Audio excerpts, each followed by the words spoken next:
My name is PJ.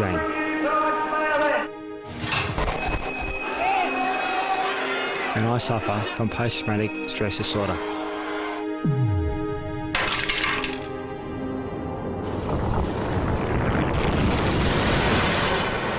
PTSD is an acronym for post-traumatic stress disorder that occurs when people are exposed to a fearful or life-threatening situation, or in fact exposed to high levels of stress over a longer period of time.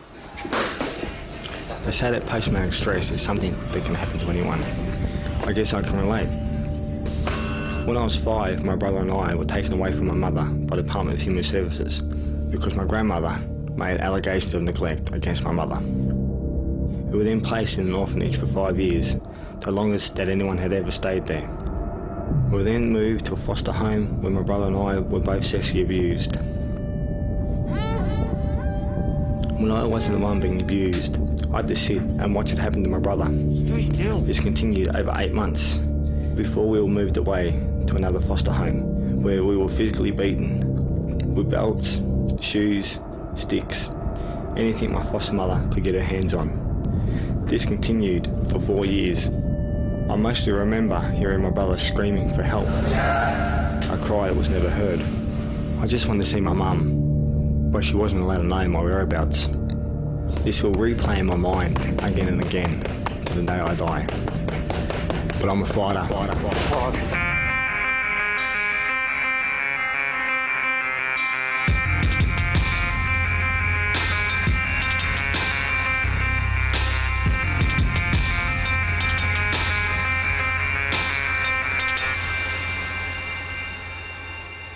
The fact that in his earlier life he had multiple times when he faced severe stress, when there'd been family issues, family breakdown, when he'd been in foster care and the carers had treated him inappropriately.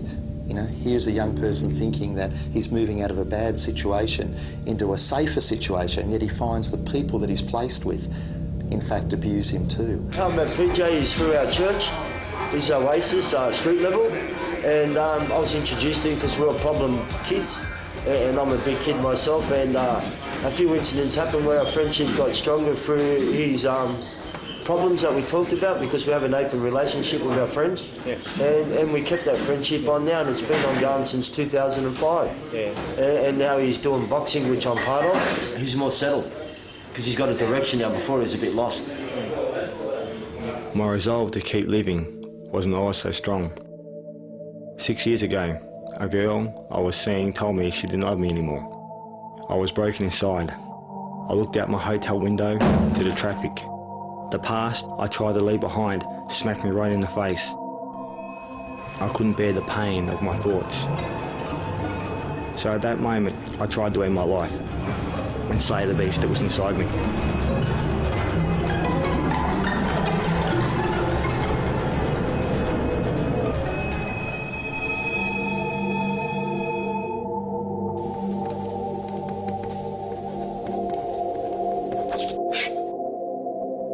But I couldn't do it.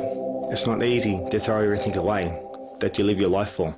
The person has a propensity to re-experience some of the aspects of the trauma. So it might mean flashbacks, you might have certain triggers, sounds, smells, touch.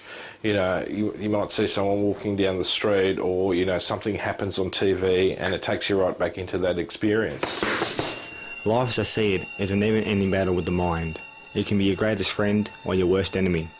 By focusing on the present and not the past, I get by. And my amateur boxing and my soccer training helps me every day. All I know that he's had relationships maybe through girls or mates and that have upset him and he's usually either gone off on a tandem and just don't give a fuck, where the attitude is, all right, you go and do that, and once you lose the plot, you must come back from it. Boxing can be a great way of coping with anger, because you're letting your frustration out on a bag, you're letting your frustration out on an opponent, sparring partner. Has boxing taught you anything about the human ability to endure? Well, boxing has taught me to endure, you know, punishment to a certain degree, because I don't like getting hit. But taught me more that anything is possible. You know, your mind is like controls everything, your whole body. So, you know, mentally, if you can seek it and see it, it's always having positive thoughts. You know, never put yourself in a vulnerable position or think any negativity. Don't let it build up, let the frustration build up. You always got to be positive.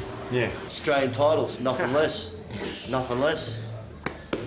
I guess one of my axioms that I take into this work is that your past does not dictate your future.